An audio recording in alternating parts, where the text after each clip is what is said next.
Puluhan anak-anak di daerah Bukit Gado-Gado, Kecamatan Padang Selatan, Kota Padang, Sumatera Barat ini tampak riang dan antusias mengikuti kegiatan membatik ekoprint dari daun-daunan yang ada dan tumbuh di sekitar kawasan perbukitan tersebut sembari menunggu waktu berbuka puasa. Kegiatan ini digelar oleh sejumlah mahasiswa PPG Prajabatan Universitas Negeri Padang bersama Pusat Informasi Konseling Remaja Bukit Gado-Gado. Dalam pembuatan batik ekoprint memang tidak memakai canting seperti pada batik umumnya, namun menggunakan aneka dedaunan yang menghasilkan warna alami.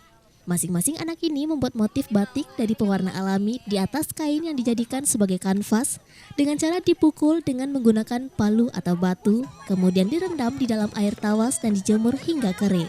Motif yang dihasilkan juga lebih kontemporer dibanding batik tulis atau batik dicetak.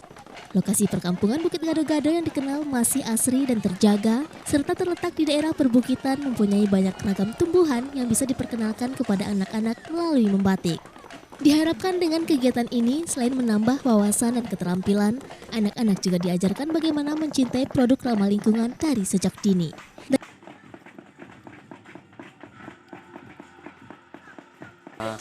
Mahasiswa Prajabatan dari UNP itu adalah kegiatan ekoprint membuat batik alami dari bahan alam. Yang bikin tertarik itu karena bahannya yang alami, karena mudah untuk didapatkan, khususnya di Bukit Gado-Gado, karena Bukit Gado-Gado itu alamnya masih terjaga juga kan. Itu tuh tote bagnya bisa digunakan, terus bahannya alami, itu makanya tertarik untuk diajarkan kepada adik-adik.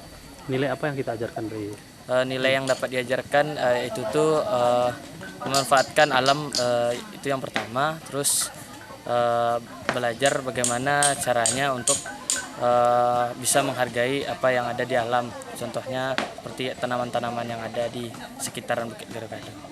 Ya, sambil menunggu waktu berbuka juga, itu kegiatan ekoprint. Dari Padang, Sumatera Barat, Budi Sunandar, iNews melaporkan.